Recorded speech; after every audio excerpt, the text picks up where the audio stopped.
आपल्याला रूल 42 बघायचा आहे, पण जस्ट त्यापूर्वी बघा त्याच्यामध्ये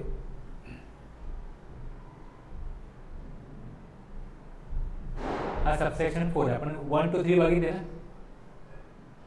सबसेक्शन 1 to 3 बघितले. 4 जो आहे तो बँकिंग कंपनीबद्दलचा आहे, की बँकिंग कंपनी आहे, फिनान्शियल इन्स्टिट्यूशन आहे किंवा मग नॉन बँकिंग फिनान्शियल कंपनी आहे. आता हे काय करतात, यांचा बिझनेस काय, supplying engage in supplying services by way of accepting deposit. लोकांकडनं पैसे डिपॉझिट करून त्यांच्याकडे जमा होतात, त्याच्यावर ते इंटरेस्ट पे करतात. आणि इंटरेस्ट जो लोकांना पे केला जातो तो किती पर्सेंट असतो, 5%, 6%, 8%. आणि जेव्हा लोन दिलं जातं तेव्हा लोनचा इंटरेस्ट रेट किती असतो, जास्त असतो ना. त्यांनी जमा केलेल्या डिपॉझिटवरती जो इंटरेस्ट देतात त्यापेक्षा जास्त इंटरेस्टनी व्याजाने पैसे लोकांना देतात, लोन देतात. आता पैसे आपण बँकेत भरतो, काढतो, ATMमधून पैसे काढतो. तसंच ATMमधून जर पैसे आपण एक लिमिट दिलं आहे की 3 वेळा, 4 वेळा, 5 वेळा किंवा त्याच ब्रँचच्या ATMमधून दुसऱ्या बँकच्या ATMमधून मी पैसे विड्रॉ केले तर तुम्हाला एक नंबर ऑफ टाईम्स तुम्ही विड्रॉ केले तर चार्जेस लागत नाही. आणि त्यानंतर जास्त टाईम जर विड्रॉ केले तर मग चार्जेस लागतात. आणि मग चार्जेस लागले का तो टॅक्सेबल सप्लाय आहे, त्याच्यावरती GST पण लागतो.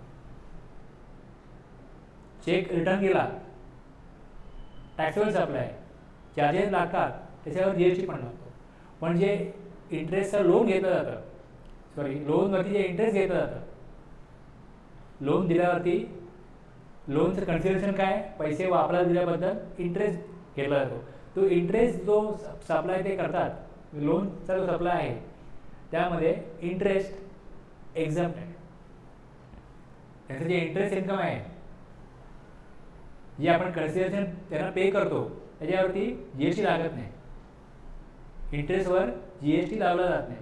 सप्लाय आहे तो बँकेचा बिझनेस काय, पैसे द्यायचे आणि मग त्याच्यावर जास्त पैसे परत घ्यायचे. ते पैसे वापरले तर कन्सिडरेशन काय, इंटरेस्ट आहे, पण त्याच्यावरती GST लागत नाही. आता बँकेकडे एक टॅक्सेबल इन्कम आहे, दुसरा एक्झम्प्ट इन्कम आहे. मग ते कशा प्रकारे क्रेडिट घेतील, त्यांना सांगितलं इकडे comply with the provision of subsection 2. जो एक्झाम सप्लाय आहे त्याच्या अगेन्स्ट तुम्ही काही इन्व्हर्ट सप्लाय घेत असाल त्याचं क्रेडिट मिळणार नाही.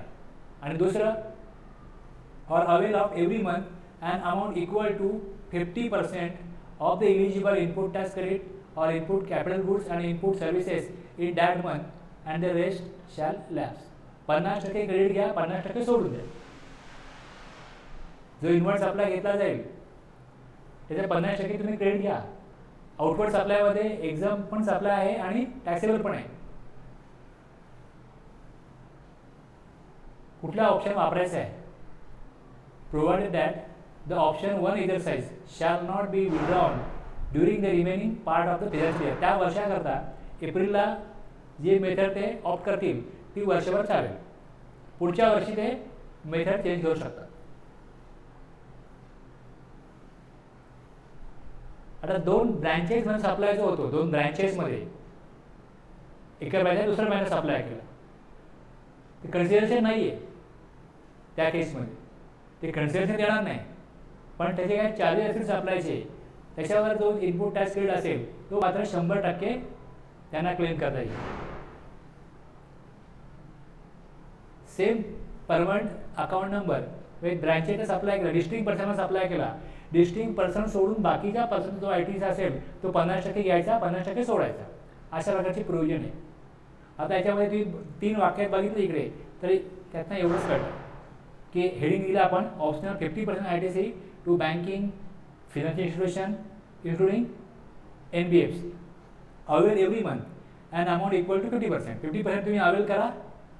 इनपुट टॅक्स क्रेडिट जे इलिजिबल आहे, ते जे इलिजिबल इनपुट टॅक्स क्रेडिट आहे त्यातनं तुम्ही 50% घ्या, 50% सोडून. जे ब्लॉक क्रेडिट आहे ते ब्लॉक क्रेडिटचं क्रेडिट इलिजिबल नाहीच, इलिजिबल आहे, ब्लॉक क्रेडिट सोडून द्या. Except block credit as per section 17. आणि जर ब्रँचला सप्लाय केला आहे, ब्रँचवरून सप्लाय घेतला आहे, त्याचं क्रेडिट 100%. एवढं वरती वाचलं त्याचा निष्कर्ष काय एवढाच आहे ना.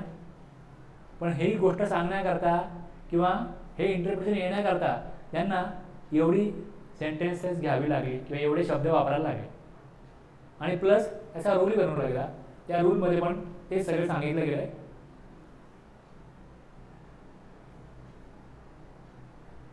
सेक्शन 41, 42, 43 हे मॅचिंगसाठी आहे. आता आपण GSTR 2 करत असल्यामुळे हे सेक्शन जे आहे ते ॲप्लिकेबल होत नाही, GSTR 2 करत असल्यामुळे. ऑप्शन काय आहे, तुम्ही आयदर रूल 42 प्रमाणे कॉमन क्रेडिट ॲट्रिब्यूट करायचं दर महिन्याला किंवा वर्षाला, किंवा मग 50% क्रेडिट सोडून द्यायचं. हे दोन ऑप्शन कोणाला अवेलेबल आहेत, फक्त बँकिंग, फिनान्शियल आणि नॉन बँकिंग फिनान्शियलसाठी. बाकी ना रूल फॉलो करायला लागतो, त्यांना ऑप्शन नाही असा. कळलं?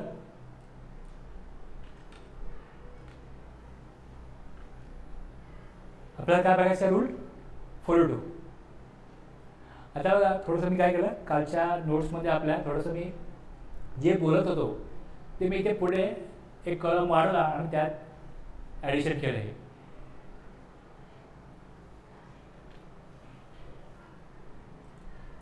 आता मी एंट्री जेव्हा करतो ना टॅलीमध्ये, त्यावेळेस माझ्याकडे मी जी एंट्री केली आहे त्यातनं ITC आला. किती ITC आला, 2,55,000.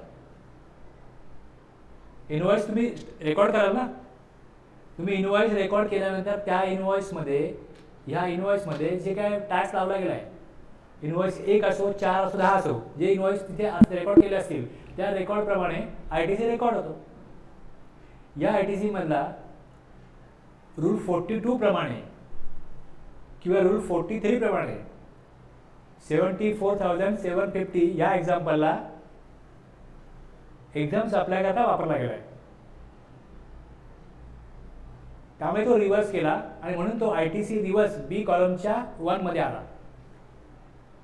दुसरं 17.5 प्रमाणे ब्लॉक क्रेडिट जे होतं ते इथे गेलेलं आहे, B मध्ये सेकंड नंबरच्या पॉईंटला गेलं आहे. आणि मग A-B केलं तर C मध्ये इलेक्ट्रॉनिक क्रेडिट लेजरला अमाऊंट जाईल किती, 255 इनवॉइस प्रमाणे आली. त्यातली 74,750 हे क्रेडिट एक्झाम सप्लाय करता वापरलं गेलेलं असल्यामुळे ते आपल्याला सोडावं लागेल. आणि दुसरं 1 लाख हे ब्लॉक क्रेडिटचे आहेत, सेक्शन 17.5 प्रमाणे ते ब्लॉक क्रेडिट आहे. आणि मग उरले किती, मग 2,55,000 मधला CGST 80,250चाच अवेल करू शकतो. हा ITC जो आहे तो कुठे जाईल, इलेक्ट्रॉनिक क्रेडिट लेजरला जाईल. इनवॉइस प्रमाणे तुमच्या 2B मध्ये एवढा येईल, पण तुम्ही 2,55,000चं क्रेडिट घेऊ शकता का, नाही घेऊ शकत ना. का नाही घेऊ शकत, कारण की तुम्हाला एक्झाम सप्लायच्या अगेन्स्ट एक्झाम आउटवर्ड सप्लाय जर एक्झाम आहे तर त्याच्यासाठी तुम्ही जो इनवर्ड सप्लाय घेतला असेल त्याचे क्रेडिट घेऊ शकत नाही. आपला प्रॉब्लेम कुठे आहे, आपण का बघतोय रूल 42 हे लक्षात घ्या पुन्हा एकदा, की एक इनवर्ड सप्लाय आहे आणि दुसरा आउटवर्ड सप्लाय. आता आउटवर्ड सप्लाय करण्याकरता काही इनवर्ड सप्लाय घेतला जातोय. आता आउटवर्ड सप्लाय हा टॅक्सेबल आहे, तर इनवर्ड सप्लाय तुम्ही इनपुटचा घ्या, इनपुट सर्व्हिसेसचा घ्या किंवा कॅपिटल गुड्सचा घ्या. एक याचं क्रेडिट अलाउड आहे. जर आउटवर्डमध्ये टॅक्सेबल सप्लाय असेल, आहे ना आपल्याकडे, क्रेडिट अलाउड आहे. पण तेच जर इनपुट सर्व्हिसेस,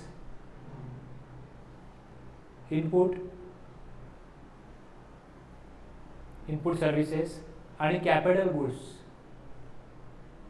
जर एक्झाम सप्लाय करता घेतले जात असतील तर हे संपूर्ण क्रेडिट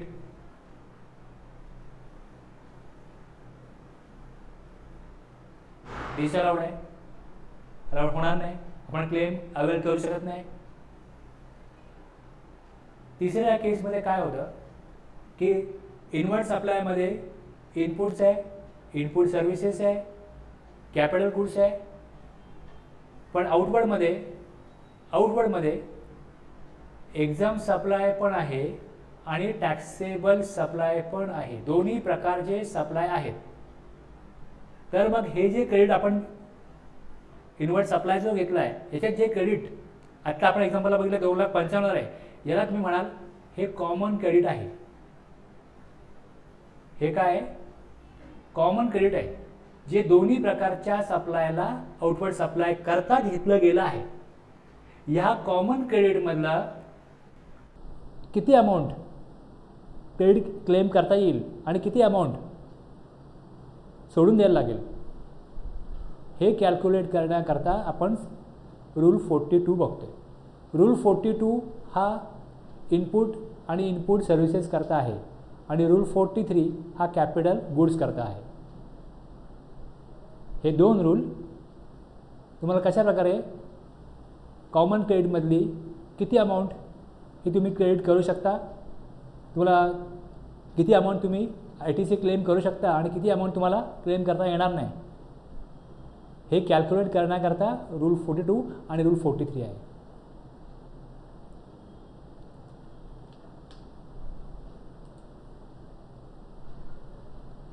आता पहिल्या स्टेपमध्ये काय कराल तुम्ही, समजा तुमच्याकडे 100 रुपयाचा सोपं होण्याकरता मी 100 रुपये घेतले. 100 रुपये काय आहे, सर्व इनवॉइस मिळून इनवर्ट सप्लाय जो आलेला आहे तो किती आहे, 100 रुपये. आता या 100 रुपयाचा इनपुट टॅक्स क्रेडिट घेता येईल का, तर याचं उत्तर, जर आउटवर्डमध्ये 100% टॅक्सेबल सप्लाय असेल आणि तुम्ही 100% इनवर्ट सप्लाय हा त्या बिझनेस पर्पजच वापरत असाल तर तुम्ही 100 रुपयाचा ITC क्लेम करू शकता. इथपर्यंत क्लिअर आहे. पण मी तसं करत नाही. मी काय करतो, या 100 रुपयामध्ये जे क्रेडिट 100 रुपयाचं मला आलेलं आहे त्यातलं 10 रुपये मी यूज केलं पर्सनल कामाकरता, बिझनेस पर्पज वापरत नाही, म्हणजे 10 रुपये मला डिसाला होतील. दुसरे एक्झाम सप्लाय करता इनवर्ट सप्लाय घेतला त्याची व्हॅल्यू पण 10 रुपये. आणि तिसरं 5 रुपये जे आहेत ITC 5 रुपये असं आहे की जे क्रेडिट ब्लॉक केले गेले. आता हे 10 आणि 10 20 आणि 5 25 सोडले तर मला जे क्रेडिट उपलब्ध आहे ते किती आहे, 75 रुपयाचं जे क्रेडिट आपण पहिल्यांदा कॅल्क्युलेट केलं ह्याला आपण पहिल्यांदा कॅल्क्युलेट केलेला C1 म्हणूया. हे C1 झालं. C1मधनं एकूण क्रेडिटमधनं personal plus exempt plus block credit हे मायनस केले, मग T minus T1 plus T2 plus T3 हे केले तर 75 काय आले, C1 आला जो आपला क्रेडिट आहे. हे पहिल्या लेवलला क्रेडिट फायनल केलं. आता ह्या 3 ठिकाणी जे क्रेडिट मिळणारच नाही आहे अशी अमाऊंट होती. आता तुम्ही सेकंड लेवलला जाल तर तुम्हाला क्रेडिट अवेलेबल आहे अशी 100% अवेलेबल आहे अशी अमाऊंट आहे 55 रुपये. अशा प्रकारचा इनवर्ट सप्लाय जो इनवर्ट सप्लाय घेतला आहे तो अशा आउटपुट सप्लाय करता वापरला गेला ज्या आउटपुट सप्लायमध्ये टॅक्सेबल सप्लाय होता ॲज वेल ॲज एक्सपोर्ट केलं गेलं. आता ह्या 55 रुपयाचं क्रेडिट मिळणारच आहे ना. आता 75मधनं मी पहिले C1 किती काढला, 75. दुसऱ्या लेवलला ह्या 55चं क्रेडिट मिळणारच आहे. हे वजा केल्यानंतर उरले 20 रुपये. ह्याला म्हणणार तुम्ही कॉमन क्रेडिट. दोनदा C आला, मग ह्याला आपण म्हणूया C2 इक्वल्स टू जे अगोदर इकडे मला 75 आले होते, ह्या 75मध्ये 55 रुपये आउटवर्ड सप्लाय असा केला गेला आहे ज्यामध्ये टॅक्सेबल सप्लाय आहे, टॅक्स कलेक्ट होतो आहे किंवा मग एक्सपोर्ट होत आहे किंवा सेलमध्ये सप्लाय होतो आहे. अशा प्रकारचा सप्लाय आहे म्हणजे इन्क्लुडिंग झिरो रेटेड.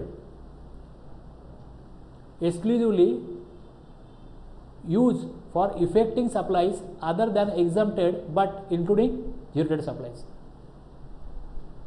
आता या 20 रुपयामधलं काही अमाऊंट आहे ज्याचं क्रेडिट आपल्याला घेता येणार नाही आणि काही क्रेडिट आपण आपला अधिकार आहे घेण्याचा तो आपण घेऊ शकतो.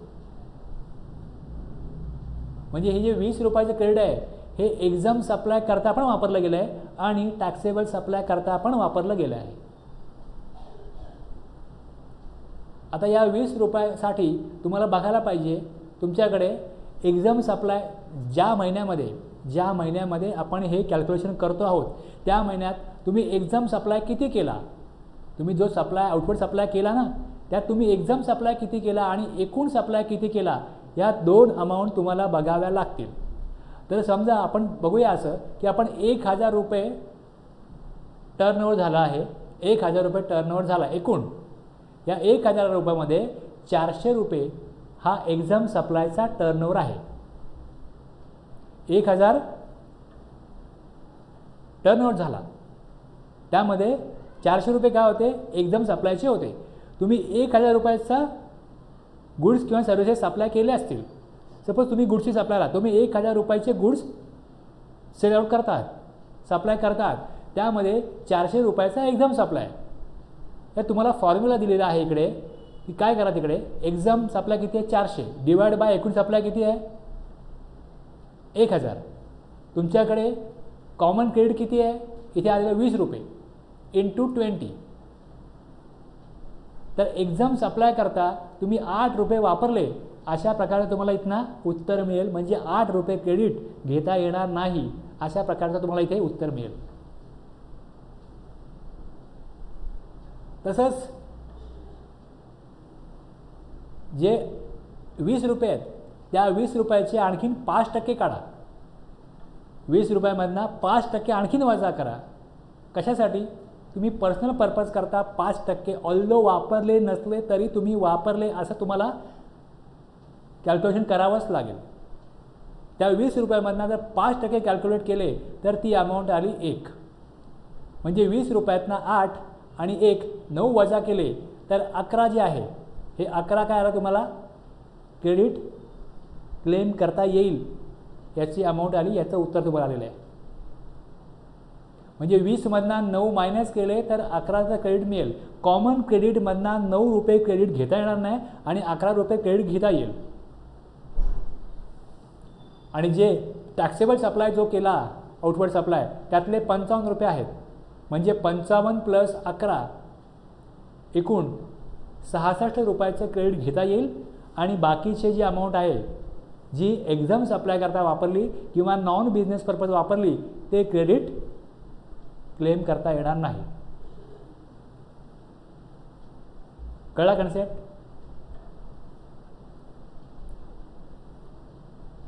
आता तुम्हाला एक्झाम्पल दाखवतो. आता याच्यामध्ये ऑप्शन काय आहेत म्हणजे का ऑप्शन 2 असतात.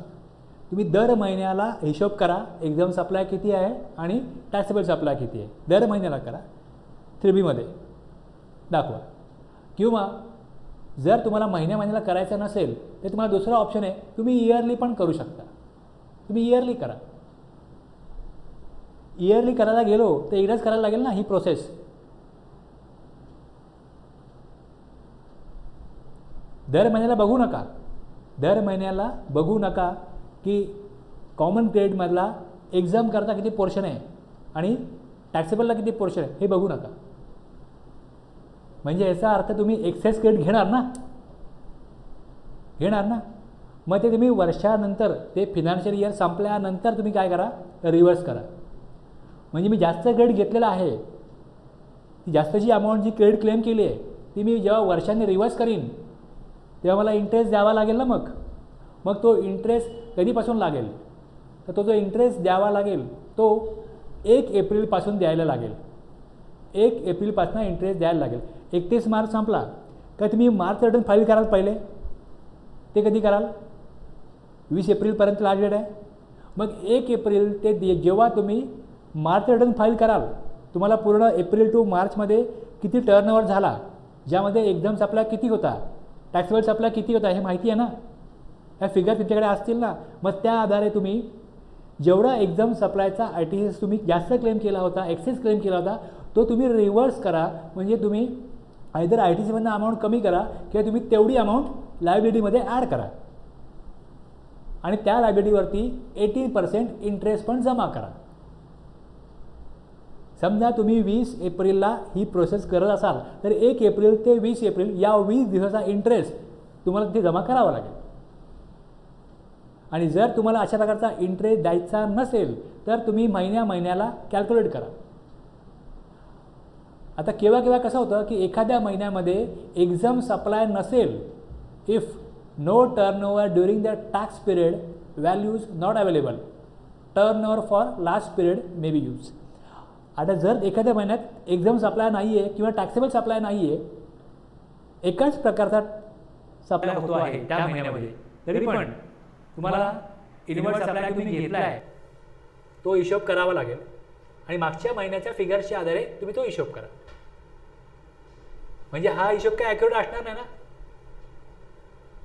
एक्झाम सप्लाय नव्हताच किंवा टॅक्सेबल सप्लाय नव्हताच तरी पण त्यांनी सांगितलं की तुम्हाला दर महिन्यामध्ये काहीतरी रिव्हर्सल करावंच लागेल.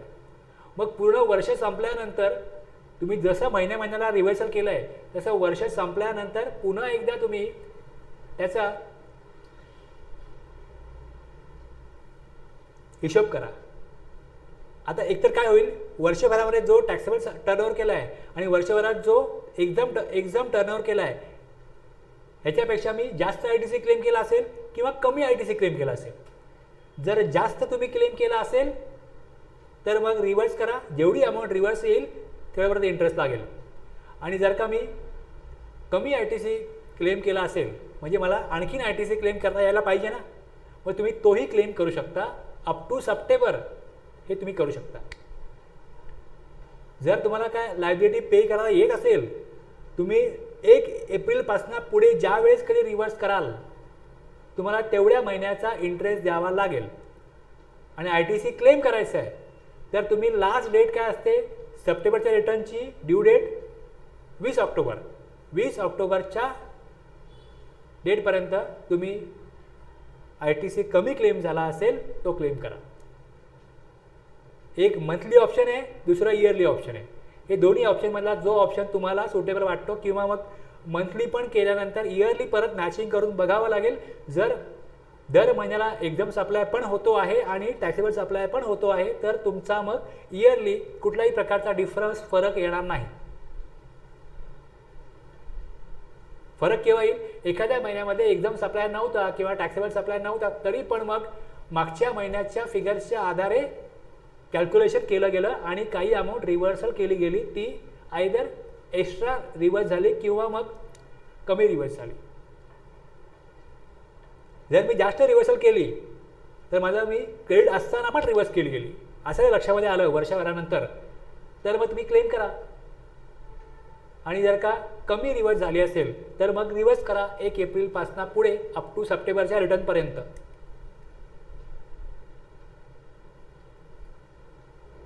ही प्रोसिजर आहे. कॅल्क्युलेशन आपण कसं केलं पुन्हा लक्षात घ्या. कॅल्क्युलेशन कसं केलं बघा. आता तुम्ही जे काही इन्व्हर्स सप्लाय घेतला त्यात तुमच्याकडे 100 रुपयाचा काय आला, ITC आला. हा 100 रुपयाचा ITC जो तुम्ही इन्व्हर्स सप्लाय घेतला त्यामुळे आला. आउटवर्ड सप्लायमध्ये जो टॅक्स कलेक्ट केला त्याच्या अगेन्स्ट आपण हे 100 रुपये वापरू शकतो का. जर ह्या 100 रुपयामध्ये कुठेही ब्लॉक क्रेडिट नसेल तर हे वापरू शकतो. पण ह्याच्यामध्ये आपल्याकडे 5 रुपये ब्लॉक क्रेडिटचे होते त्यामुळे ते आपण वजा करायला लागले आपल्याला. आणखीन हा इन्व्हर्स सप्लाय घेतला तो संपूर्ण इन्व्हर्स सप्लाय हा टॅक्सेबल आउटवर्ड सप्लाय करता घेतला गेला नव्हता. त्यातला 10 रुपये एक्झाम सप्लाय करता घेतला होता. 10 रुपये जो इन्व्हर्स सप्लाय घेतला तो पर्सनल पर्पज करता वापरला. म्हणजे 25 रुपये वजा झाल्यानंतर 75 रुपीज कसले आले, पहिले आपलं क्रेडिट आलं, C1 आलं. या 75 मध्ये टॅक्सेबल आउटवर्ड सप्लाय करता प्युअरली संपूर्णपणे एक्सक्लुसिव्हली टॅक्सेबल आउटवर्ड सप्लाय करता वापरलेले 55 रुपये होते. 55 रुपये होते.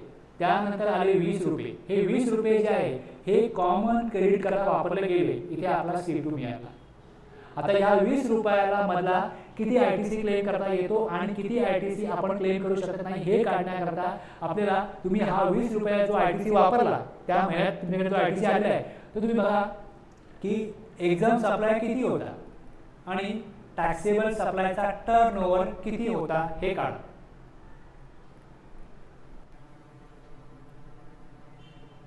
तर आपल्या लक्षामध्ये असं आलं की याच्यामधला 40% एक्झाम सप्लाय होता आणि 60% टॅक्सेबल सप्लाय होता. म्हणजे 40% हिशोब जर केला तर 8 रुपये जो ITC आहे तो वापरला गेला एक्झाम सप्लाय करता आणि 5% तुम्हाला कॅल्क्युलेशन करावंच लागतं. ते 1 रुपये आले म्हणजे आपल्याला 9 रुपये इथनं वजा करायला लागले आणि आपण या 9 रुपये वजा केल्यानंतर 11 रुपये फायनली 11 रुपये उत्तर आलं की जे क्रेडिट कॉमन क्रेडिटमधनं घेता येणं जोगं आहे. म्हणजे हे 11 रुपये आणि इथे आलेले 55 रुपये जे टॅक्सेबल सप्लाय करता इव्हर्ट सप्लाय वापरला गेला असे 55 प्लस 11 अशा प्रकारचे आपण 66 रुपयाचं क्रेडिट इनपुट टॅक्स क्रेडिटच्या प्रोव्हिजन प्रमाणे आणि रूल प्रमाणे कायद्याप्रमाणे घेऊ शकतो. बाकीचं क्रेडिट घेता येणार नाही कारण ते आयदर बिझनेस करता वापरलं गेलं नाही किंवा ते रिस्ट्रिक्ट केलं गेलेलं आहे.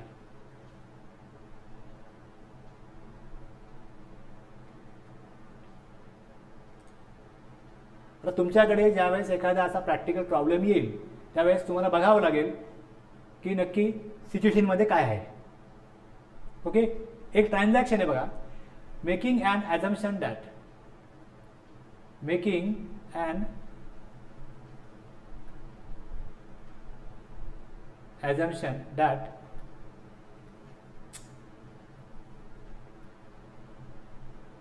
Hawaii slippers are exempted. Take a case of easy footwear. Easy footwear आहे. आता हे जे मॅन्युफॅक्चर आहेत फुटवेअरचे, easy footwear manufacturer of 2 varieties of Hawaii slippers and 5 varieties of other sandals and shoes.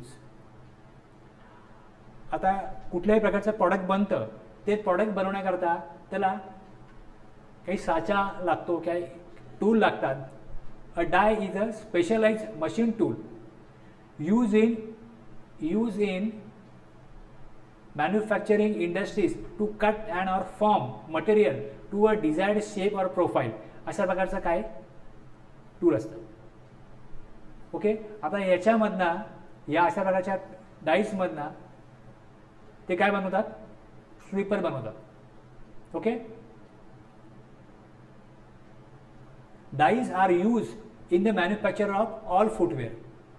However, bright pink is used only for one of the Hawaii varieties and black is used only for the sandals and shoes. Blue and yellow are used for all the varieties. Brown is used for non-business purpose. आता ही दिलेली तुम्हाला दिलेली माहिती आहे, ही information आहे.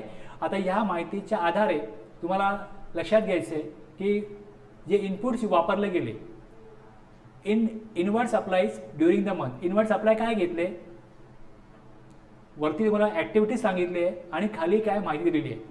Input tax on brown dye हा किती आहे, 10,000. Input tax on bright pink 90,000. Input tax on black dye 40,000. Input tax on blue dye 1,00,000. Input tax on yellow dye 15,000. Brown is use for non business purpose. किती आहे brown, 10,000 आहे. मग त्याला आपण non business पर्पजला T1 हा हे specific देतो. T1 म्हणजे हा नॉन बिझनेस पर्पज आहे. पिंक यूज केलाय, pink is use only for one of हवाई varieties and black is used for sandals and shoes. Blue and yellow are used for all the varieties. Brown is used for non-business purpose. आता ह्या माहितीच्या आधारे input use केलं आहे brown डायसाठी 10,000, हे T1 आलं. Input tax on bright pink dye हे आलं T2, आणि इनपुट टॅक्स ऑन ब्लॅक हे टॅक्सेबल करता हे आलं T4.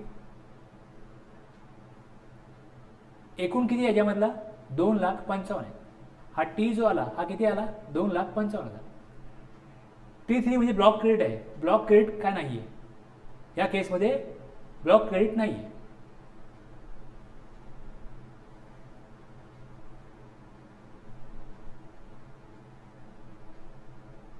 हे ब्राईट काय म्हटलं ते, bright pink is use only for one of the हवाई व्हरायटीज. आता हे इन्फॉर्मेशन आल्यानंतर T1 कशा करताय, personal use non business purpose. T2 कशा करताय, एक्झाम सप्लाय. T3 आपल्याकडे या केसमध्ये T3 नाहीच आहे, आणि T4 taxable and zero rate supply. म्हणजे इन्फॉर्मेशन वाचल्यानंतर तुम्हाला त्या फॉर्म्युलाप्रमाणे टॅक्सेबल सप्लाय करता किती आहे, एक्झाम सप्लाय करता किती आहे, पर्सनल यूज करता किती आहे, ह्या गोष्टी कळल्यानंतर एकूण जो काय क्रेडिट आहे तो किती आहे 2,55,000. ओके.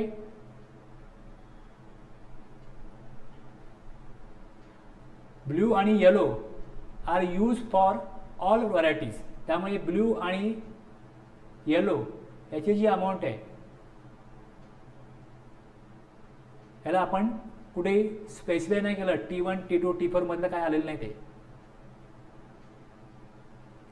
हे दोन्ही करता वापरलं गेलं आहे. आता ह्यातलं सगळं क्रेडिट मिळणार आहे का, तेच आपल्याला कॅल्क्युलेट करायचं. यातलं किती क्रेडिट मिळेल, किती आहेत, हे 2,55,000 आहेत एकूण. त्यातनं तुम्ही 3 लेस करणार. एक नॉन बिझनेस पर्पज किती ITC आला 10,000, दुसरा एक्झाम करता किती आला 90,000. ब्लॉक क्रेडिट काय नव्हतं, 1,55,000 आले. हे आपण क्रेडिट पहिल्यांदा काढलं. ITC credited to electronic credit ledger किती आला इकडे C1. आता C1 आपण इलेक्ट्रॉनिक क्रेडिट लेजरला पाठवू शकतो का. आता ही जी अमाऊंट आहे यातना जर तुम्ही मंथली हे पाठवलं, हे मंथली जाईल. मग इयरली तुम्हाला रिव्हर्स करायला लागेल काही अमाऊंट याच्यामधली. जर तुम्ही मंथली करत असाल तर मंथली करण्याकरता तुम्हाला माहिती पाहिजे की या 1,55,000 मधलं असं कुठलं क्रेडिट आहे की जे फुल्ली यूज केलं आहे आउटवर्ड टॅक्सेबल सप्लाईज करता किंवा एक्सपोर्ट करता. ते किती आहे, ते 40,000 आहे. म्हणजे ह्या 40,000 संपूर्ण क्रेडिट मिळणारच आहे. ते वजा केले तर 1,15,000 काय कॉमन क्रेडिट. आपण इथे जे बघितलं होतं 1,15,000 यूज केले दोन्ही करता, 1,00,000 आणि 15,000 ब्ल्यू आणि येलो दोन्ही करताय. म्हणजे 1,15,000 आपला हिशोब करायचा आहे की 1,15,000 मधनं किती ITC घेता येईल आणि किती आपल्याला ITC सोडून द्यावं लागेल. मग या 1,15,000 प्रमाणे तुम्ही हिशोब बघाल.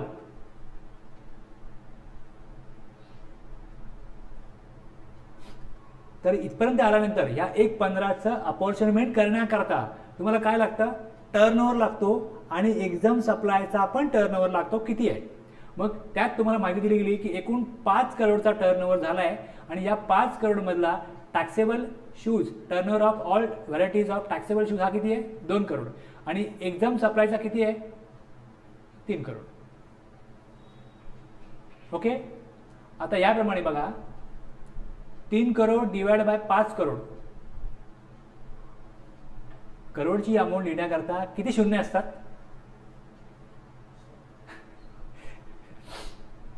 पण आम्ही हिशोब करतो कसे करतो, सोपं हिशोब करतो, 100, 1000 करतो, कधी कधी आपण लाखात जातो. पण ह्यांनी एक्झाम्पल दिलं यात करोड वापरलं.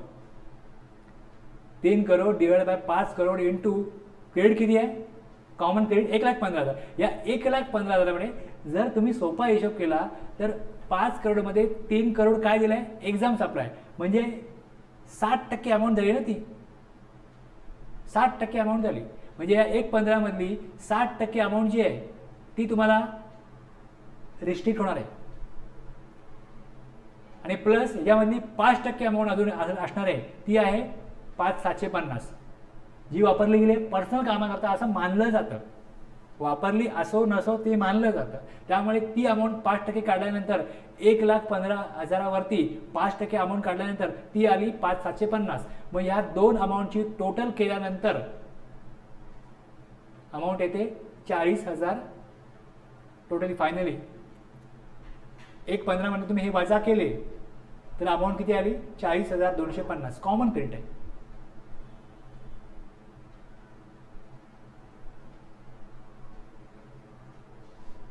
या ती बेल वाजा ना जरा, बेल वाजा.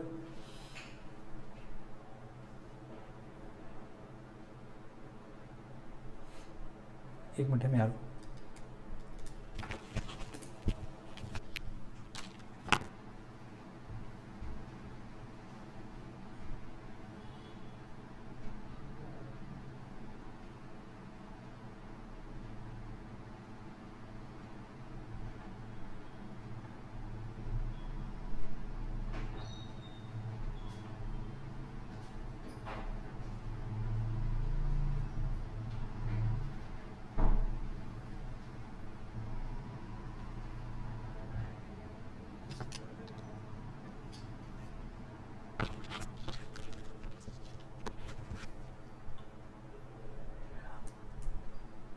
संपूर्णपणे टॅक्सेबल सप्लाय करता वापरलेली अमाऊंट किती होती? T4 मधली अमाऊंट किती होती? 40,000. हे गेट तुम्हाला मिळणारच आहे ना. प्लस आता अपॉर्च्युनिमेंट करून किती अमाऊंट काढली?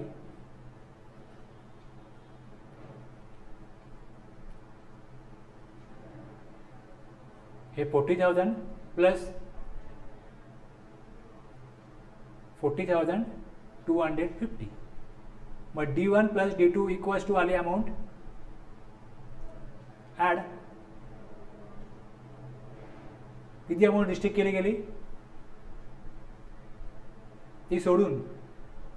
आता पहिल्या लेवलला इकडे T4 होता 40,000 प्लस आता 43,050. एवढ्या अमाऊंटचे क्रेडिट मिळणार.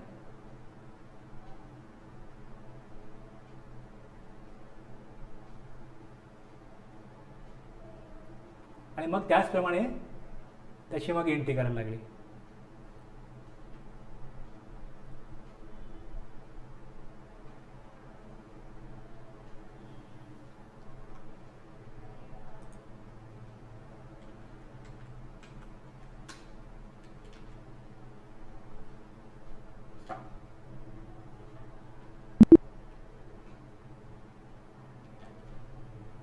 हे रूल, या रूल प्रमाणे किती आले? 74,750 काय आले रूल 42 प्रमाणे.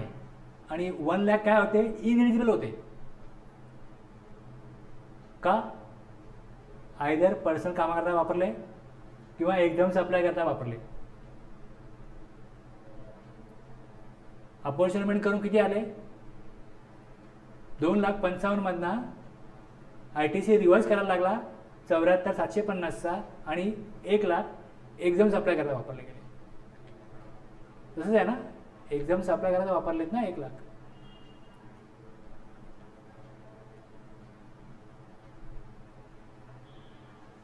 हे बघा, हे जे आहे T1 T2 आहे हे अलाउड नव्हते ना 1 लाख. नॉन बिझनेस पर्पज किंवा एक्झामला वापरले ती अमाऊंट वेगळी आहे. 2,55,000 मधना हे 1 लाख पहिल्याच लेवलला गेले. आणि या 1,55,000 मधना रिव्हर्सलची अमाऊंट कुठली आली? ही 69 प्लस 5,750. ओके, तेवढी अमाऊंट रिव्हर्सल आहे. या 2,55,000 मधना खाली काय दिलंय? A-B. काय दिलंय? A-B. 74,750 42 प्रमाणे रिव्हर्सल केलं. त्याची एंट्री बघा.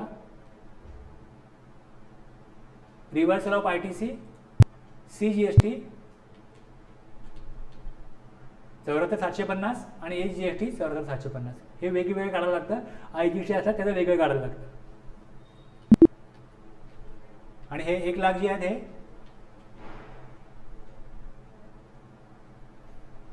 ज्यावेळेस मी एंट्री करतो ना इकडे त्यावेळेस मला इथे चूज करायचं असतं. हे अदर्समध्ये घेतल्यामुळे अदर्समध्ये गेलं. हे अदर्समध्ये घेतल्यामुळे अदर्सला गेलं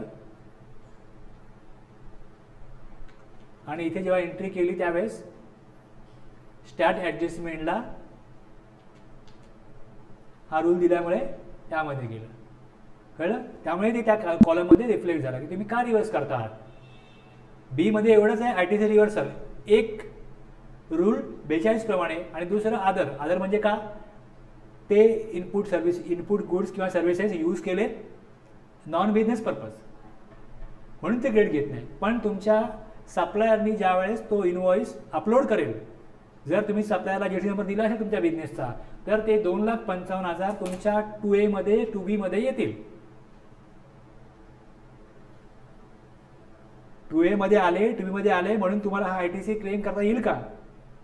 नाही ना. तुम्हाला बघायला लागेल की ते 17.5 प्रमाणे ब्लॉक क्रेडिट आहे का हे बघायला लागेल. प्लस रिव्हर्सल एकदम सप्लाय करता घेतलंय का, नॉन बिझनेस पर्पज घेतलंय का, मग तेवढे अमाऊंट तुम्हाला सांगायचे आहेत की मी या बिझनेस पर्पज करता वापरत नाही किंवा एकदम सप्लाय करता वापरतोय म्हणून मी तो क्लेम घेत नाही. किंवा मग कॉमन क्रेडिट आहे तर रूल 42 प्रमाणे ते आपण रिव्हर्स केलं. ओके. नॉर्मली मला असा अनुभव आहे की ज्या वेळेस मी हा रूल शिकवतो 42, तर ज्या दिवशी शिकवतो त्या दिवशी काही कळत नाही, दुसऱ्या दिवशी परत सांगतो त्यावेळेस बऱ्यापैकी कळतो. म्हणजे जर का तुम्हाला एखादी गोष्ट नाही कळली आणि तुम्ही जर थोडी जाऊन परत रिवाईज केली किंवा त्यावरचा मी तुम्हाला व्हिडिओ पाठवला आज की तो व्हिडिओ बघा, कोणालाही असो, बरेच लोक व्हिडिओ बनवत असतात वेगवेगळ्या रूलवरती प्रोजेक्टवरती बनवत असतात. मी ते बघितला तर माझ्या शिकवण्यामध्ये एखादी गोष्ट राहून गेली असेल किंवा दुसऱ्या एखाद्याने तीच प्रोव्हिजन किंवा रूल चांगल्या प्रकारे सांगितला असेल तर तुम्ही त्यावेळेस चांगल्या प्रकारे क्लिअर होऊ शकता. पण एखादी गोष्ट एकदा ऐकून पुरेशी नसते, 2 वेळा 3 वेळा ती ऐकणं वाचणं गरजेचं, रिव्हिजन होणं गरजेचं असतं.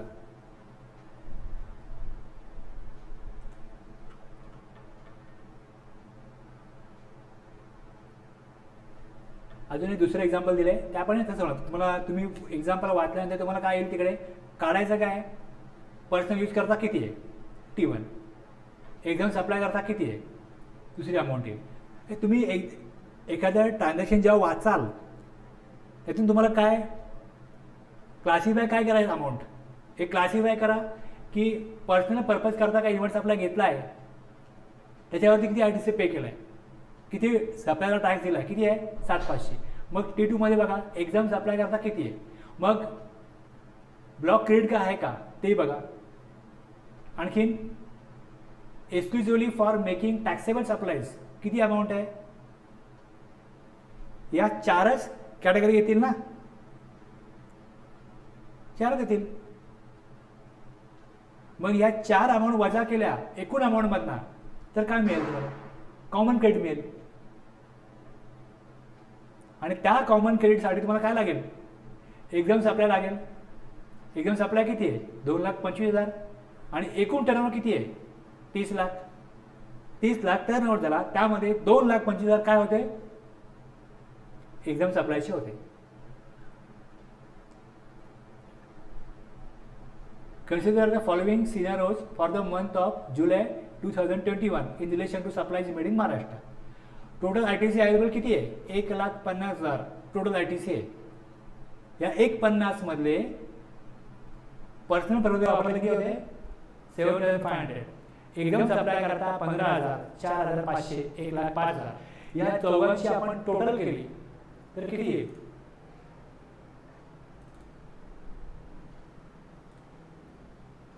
किती येईल 7,500 प्लस 15,000 प्लस 4,500 प्लस 1,05,000 किती होईल 1,32.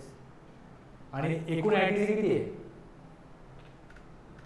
1,50,000 म्हणजे 18,000 जे आहे हे काय कॉमन क्रेडिट. त्या 18,000 आता बघा हे 1,05,000 क्रेडिट मिळणार आहे ना, हे तर मिळणार आहे ना, एक्सक्लुसिव्हली मेकिंग टॅक्स आपण करा वापरलंय आणि हे क्रेडिट मिळणारच नाहीये. हे 3चं क्रेडिट मिळणार 18,000 ना किती क्रेडिट मिळेल हेच काढायचं आहे. तुम्हाला फायनली 18,000च क्रेडिट काढायचं किती आहे, आणि मग त्या करता तुम्हाला फॉर्म्युला दिला आहे.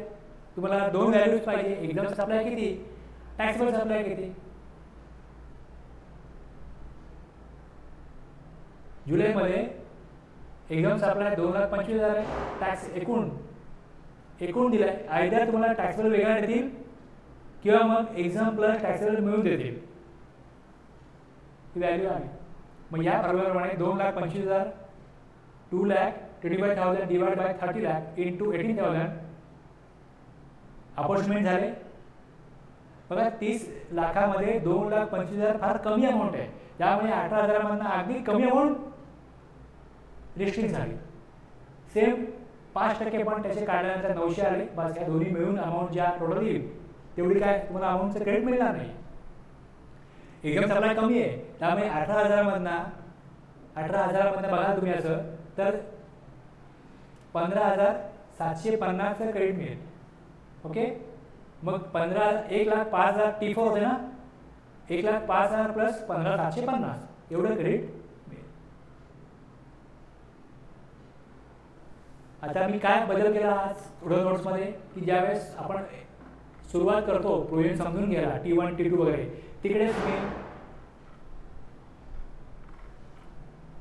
100 टाकले, की जी अमाऊंट आहे ती अमाऊंट 100% आहे ना, आयडी 100%, त्यातला मी 10, 5 असा वजा करून मग 70 लाख काढला.